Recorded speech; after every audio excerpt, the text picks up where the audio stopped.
Power star గారికి, హరిశంకర్ గారికి మధ్య ఏదో ప్రేమ కథ నడుస్తున్నట్టే ఉంటుందన్నమాట. హరీష్ అన్న ఇంకో సినిమా తీయాలని కోరుకుంటున్నాం.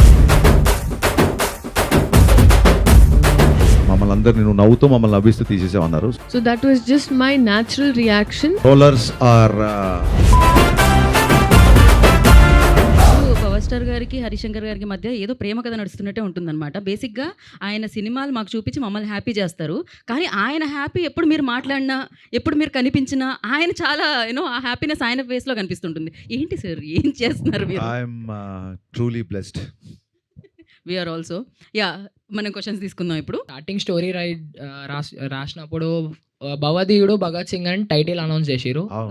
ఆఫ్టర్ ఉస్తాద్ భగత్ సింగ్ అని టైటిల్ చేంజ్ చేయడానికి main reason or whatever change చేసిరు? మన సినిమాలో డైలాగ్ లాగా మీరే మీ ఎక్స్పెక్టేషన్సే. చాలా మంది భవదీయుడు అంటే ఏంటన్నా అడిగారు జెన్జీ కిడ్స్. అంటే అది తెలుగులో భవదీయుడు అంటే యువర్స్ ఫెయిత్ఫుల్లీ అని meaning. At the same time story మారింది. రెండు జరిగాయి కాబట్టి కొంతమందికి అర్థం కాలేదేమో అన్న ఒక విషయంతో ఇంకోటి స్టోరీ మారింది కాబట్టి ఉస్తాద్ భగత్ సింగ్ అని పెట్టాం. నెక్స్ట్. హాయ్ అన్న, నా పేరు అఖిల్, హైదరాబాద్ పీకేఎఫ్సి టీం నుంచి వచ్చాం. తెలుసు నాకు. So first of all congratulations to మీ టీం అన్న. Thank you. Sreeleela ma'am, Rasik అన్న, ఎక్సలెంట్ పర్ఫార్మెన్స్. హరీష్ అన్న ఇంకో సినిమా తీయాలని కోరుకుంటున్నాం మా టీం నుంచి. ఖచ్చితంగా ఉంటుంది. యాక్చువల్గా ఈ సినిమాలో మీరు డైరెక్టర్గా హరిశంకర్ గారు డామినేట్ చేశారా, లేదంటే డైరెక్టర్ గారిలో ఉన్న హరిశంకర్ గారిలో ఉన్న రైటర్ డామినేట్ చేశారా? ఒకవేళ డామినేట్ చేస్తే ఏ అంశం మీకు ఏది ఎక్కువ నచ్చింది? నేను యాక్చువల్గా ఆల్వేస్ డైరెక్టర్గానే డామినేట్ చేసి ఉంటుంది డెఫినెట్గా. ఏ అంశం నచ్చిందంటే నాకు సినిమా డబ్బింగ్ చూసిన తర్వాత పవన్ కళ్యాణ్ గారు ఒక పెద్ద కాంప్లిమెంట్ ఇచ్చారు. ఇంత పెద్ద సినిమా కరెక్ట్గా ఎగ్జాక్ట్ అయిన వాడిన పదాలు చెప్తాను, అలా ఓకగా తీసేసావు మమ్మల్ని అందరినీ, నువ్వు నవ్వుతూ మమ్మల్ని నవ్విస్తూ తీసేసావు అన్నారు. So I think I truly appreciate your craftsmanship అని చెప్పారు. That's the biggest compliment for me. Super sir. మాకైతే డైరెక్టర్ కమ్ రైటర్ కూడా చాలా నచ్చేశారు. థియేటర్లో మీ డైలాగ్స్తో మేమంతా చాలా ఎంజాయ్ చేసాం. డైరెక్టర్ బండి అయితే దాంట్లో ఫ్యూయల్ పోసినప్పుడే డైరెక్టర్ ముందుకెళ్తాడు. సూపర్ సార్, చాలా బాగా చెప్పారు. నెక్స్ట్. మైక్. హాయ్ హరిశంకర్ గారు. Hi. I have one question. దీనికి ముందు ఓజీ మూవీ వచ్చింది కదా, Yeah. అది బ్లాక్ బస్టర్ అయింది కదా, Correct. దానిపైన మీ కామెంట్ ఏంటి? Very happy. లైక్ మీరు ఎంత హ్యాపీగా ఉన్నారో నేను ఎంత హ్యాపీ ఉన్నాను. గబ్బర్ సింగ్ ముందు వచ్చిన సినిమాలు కొంచెం డిసప్పాయింట్ చేసినప్పుడు కొంచెం డల్గా ఉండేవాళ్ళం. ఓజీ వచ్చి బ్లాక్ బస్టర్ అయ్యేసరికి ఫుల్ ఆ రెస్పాన్స్తో రెచ్చిపోయి మరీ షూటింగ్ చేసాం. ఆ ఎనర్జీతో చేసాం కాబట్టి సినిమా అంత ఫాస్ట్గా ఫినిష్ చేసాం. అండ్ మీ ఓజీ తీసిన డైరెక్టరే గబ్బర్ సింగ్ సినిమా చూసి బయటకు వచ్చి రచ్చ చేశాడు. అందుకే నేను శ్రీరాములు థియేటర్కి వెళ్ళి మళ్ళీ I gave the same tribute to Sujeeth and I'm very happy about it. తెలుగులో ఇంతమంది ఆర్టిస్టులు ఉండగా పార్థివన్ గారిని ఎందుకు సెలెక్ట్ చేసుకోవాల్సి వచ్చింది? అంటే నేను ఇందాక చెప్తాను కదా, ఇట్స్ డైరెక్టర్స్ చాయిస్ అండి. తెలుగులో ఉన్నారా లేరా అని కాదండి. ఇప్పుడు మనం సినిమా అనేది ఇట్ ఈస్ క్రాసింగ్. ఇప్పుడు రావు రమేష్ గారు మన ఆర్టిస్ట్ కదా, మరి కేజీఎఫ్లో ఆయన ఎందుకు పెట్టారు? ఫహాద్ ఫాసిల్ తమిళ్ కదా, పుష్పాలో మరి ఆయన ఎందుకు పెట్టారు? ఇట్స్ డైరెక్టర్ చాయిస్ అండి. అండ్ వీఆర్ మనందరము ఇండియన్ సినిమా మొత్తం ప్రపంచం అంతా తెలుగు సినిమాని చూస్తున్నప్పుడు మనం ఇంకా Telugu, Tamil, Kannada, Malayalam, I think we should break this language barriers and every director has a freedom to work with whom ever he wants. At the same time having said that కొత్తగా ఉండాలి. నల్ల నాగప్పనే కనబడాలి తప్ప బిఫోర్ చేసిన వీళ్ళు కనబడకూడదని. అండ్ డెఫినెట్గా మనకి ప్రకాష్ రాజ్ విలన్ అనగానే ప్రకాష్ రాజ్ గుర్తొస్తారు. ఆయన ఆల్రెడీ వకీల్ సాబ్ చేశారు, కళ్యాణ్ గారికి ఆపోజిట్గా జస్ట్ బిఫోర్ ఓజీలో కూడా చేశారు. సో ఇక్కడ ఒక చిన్న ఫ్రెష్నెస్ రావాలని. And Parthiban is a legend actor and legendary director. అలాగే కేఎస్ రవికుమార్ గారు, కళ్యాణ్ గారు రెస్పెక్ట్ఫుల్గా ఇచ్చే ఒక పర్సన్ ఉండాలంటే కేఎస్ రవికుమార్ గారు director I respect him a lot. ఆయన కమల్ హాసన్ గారితో, రజనీకాంత్ గారితో ఎడాపెడా బ్లాక్ బస్టర్లు తీశారు. I respect him a lot and is my favourite director two. So Kalyan గారు రెస్పెక్ట్ ఇవ్వాలి, కళ్యాణ్ గారు ఇట్లా పాటించాలంటే అలాంటి ఒక స్టేచర్. అలాంటి కేఎస్ రవికుమార్ గారు కూడా రెస్పెక్ట్ ఇవ్వాలంటే ఒక మురళీమోహన్ గారు లాంటి ఒక సీఎం క్యారెక్టర్. ఇవన్నీ ఏంటంటే లాంగ్వేజ్ బ్యారియర్స్ అయినా ఇంకా మనం పెట్టుకోవద్దండి అని వదిలేసుకుంటూ ముందుకెళ్ళాలి బేసిక్గా. పవన్ కళ్యాణ్ గారు ఐ థింక్ కాంతారా సినిమాకి ఇప్పుడు మనకి ఉస్తాద్కి ఇచ్చిన దానికంటే ఎక్కువగా టికెట్స్ హైక్ ఇచ్చారు యాక్చువల్గా. మరి లాంగ్వేజ్ బ్యారియర్ ఉంటే ఆయన ఇస్తారా అట్లాగా? రైట్ అండి. నెక్స్ట్. సార్ యాక్చువల్లీ నేను మూవీ చూసినప్పుడు ఒకటే అనిపించింది, అంటే ఆ డైలాగ్స్ విన్నప్పుడు కూడా అంతసేపు సినిమా చూసి ఒకటే అనిపించిందా? లేదు. ఎన్ని అనిపించాలి బాసు? కాదు అంటే నర్వస్లో అలా మాట్లాడుతున్నాను. కానీ some of the dialogues which resembles him in the present situation also in real life also. మీరు మూవీ చూసాక డిడ్ యూ ఫెల్ట్ లైక్ ఇది రియల్ లైఫ్లో డైలాగ్ రాస్తున్నా, or else you feel like అలా చేశాకే మీరు డైలాగ్ రాశారా, లేకపోతే మీరు అనుకోని ఆ డైలాగ్ రాశాక? ఇట్స్ వైస్ వర్స్ అండి. ఫ్యూ డైలాగ్స్ అనిపిస్తాయి, ఫ్యూ డైలాగ్స్ బికాస్ ఒకటే dialogue that which into my to heart, అది ఏంటంటే అభివృద్ధి పేరుతో నా నోరు నొక్కేయటం మీకు అలవాటే కదా అంటారు. యా అంటే అదే కొన్నిసార్లు అలా రాసేసిన తర్వాత అనిపించింది.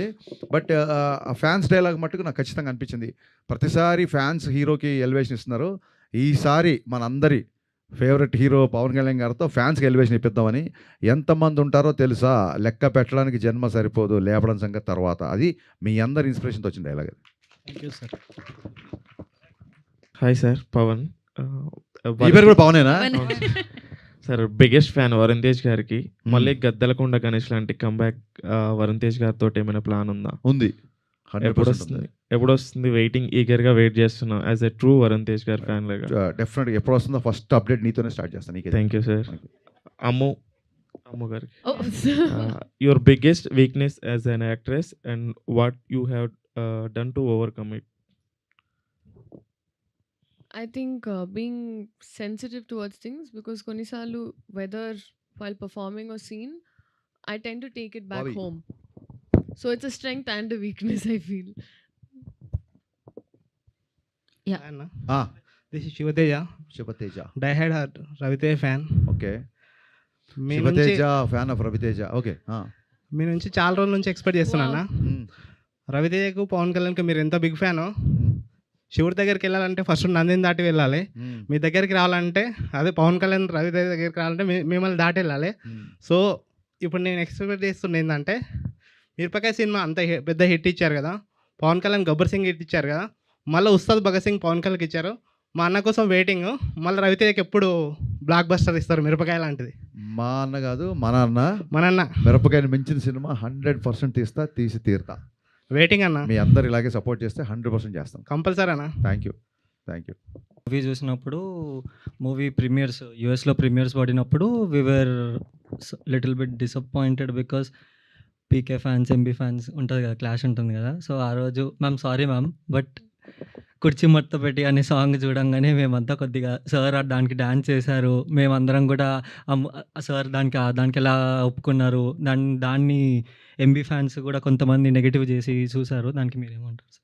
ఏం లేదు, అందరూ ఫుల్ హ్యాపీగా ఎంజాయ్ చేశారు. ఆ సీక్వెన్స్ హై డ్యాన్స్ నెంబర్స్ ఉండాలి కాబట్టే ఆ సాంగ్ పెట్టాము. నేను అందులో మహేష్ బాబు గారు dance one of this careers top 3 సాంగ్స్లో ఆయన డ్యాన్స్ ఉంటుంది నా స్ట్రాంగ్ ఫీలింగ్. ఇక్కడేమో ఈయన డ్యాన్స్ చేయరు దాంతో. యాక్చువల్గా పవన్ కళ్యాణ్ గారి ఫ్యాన్స్ అందరూ కళ్యాణ్ గారు తీసుకున్న అంత పెద్ద డెసిషన్, అంత పెద్ద అసలు ఏమాత్రం మీకు గుర్తుందో లేదో, కళ్యాణ్ గారు చాలా స్పోర్టివ్గా మిగతా అందరు హీరోల సక్సెస్ని నేను అప్రిషియేట్ చేసి మాట్లాడిన రోజులు ఉన్నాయి. సో ఇట్స్ డ్యాన్స్ నెంబర్ కాబట్టి తీసుకున్నాం అంతే. శ్రీలీల మ్యామ్, మీకు ఎలా అనిపించింది కుర్చీ మడత పెట్టి సాంగ్ మూవీలో ఉన్నప్పుడు? మన సాంగ్ ఇప్పుడు కళ్యాణ్ గారు చేస్తున్నారంటే దానికన్నా ఇంకేమనిపిస్తుంది అండి. Obviously lots of Joy and lovely. అంటే ఇట్స్ ఆల్ కొలాబరేటివ్ అండి. మనం ఫిల్మ్ ఇండస్ట్రీ ఒకటిలా చూస్తున్నాం ఇప్పుడు. సో బౌండరీస్ అన్నీ వెళ్ళిపోయాయి. I'm very very happy. So మీకు లాస్ట్ క్వశ్చన్, మీరు హాస్పిటల్లో పీకే సార్తో ఉన్న సీన్లో యువర్ టూ ఎమోషనల్. ఆ సీన్స్ ఏమన్నా దాని గురించి చెప్పగలుగుతారా? లైక్ ఎలా అనిపించింది మీకు? ఆ పాయింట్‌లో నాకు ముందు కూడా చెప్పానండి. ఐ థింక్ ఈ సినిమాలో నాకు కాన్షియస్‌గా ఎప్పుడు నరేషన్ ఒకసారి అయిపోయిన తర్వాత సీన్ పేపర్‌లు ఇవ్వలేదు. We did it on spot. ఎందుకని అడిగితే ఈసారి you should just react to it. So ఆ పాయింట్‌లో నాకు ఫస్ట్ టైం తెలిసింది ఆ సీన్ గురించి. So that was just my natural reaction. And నేను అక్కడే కాదు, తర్వాత డబ్బింగ్‌లో చూసినప్పుడు నాకు అలాగే అనిపించింది.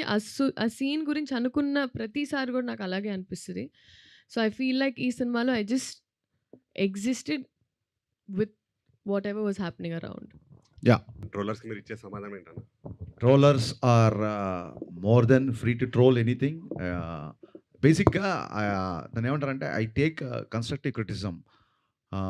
This scene was not very well return. It would have been much better.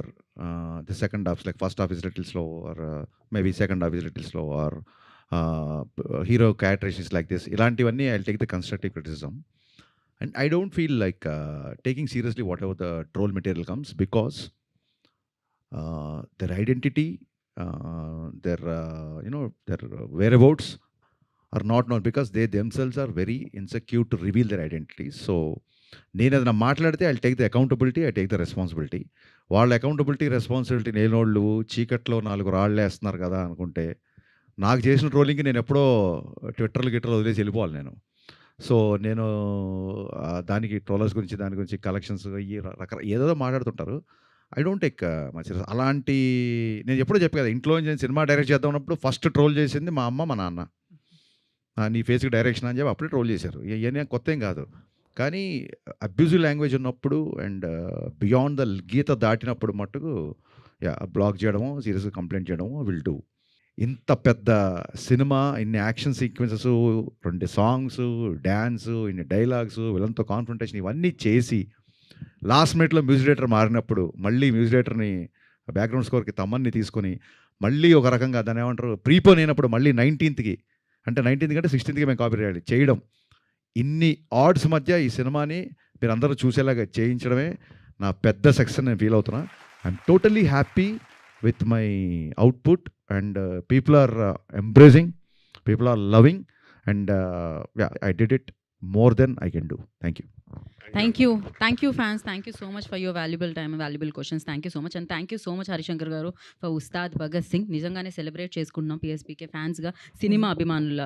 So డెఫినెట్గా సినిమా అందరూ చూసారు, మళ్ళీ వెళ్ళి చూడండి. డెఫినెట్గా దాంట్లో ఉన్న ఆ ఫీల్, లైక్ ఆ డైలాగ్స్ కానీ, ఆ డాన్స్ కానీ, ఆ వింటేజ్ లుక్ కానీ అన్నిటిని మనం సెలబ్రేట్ చేసుకుందాం.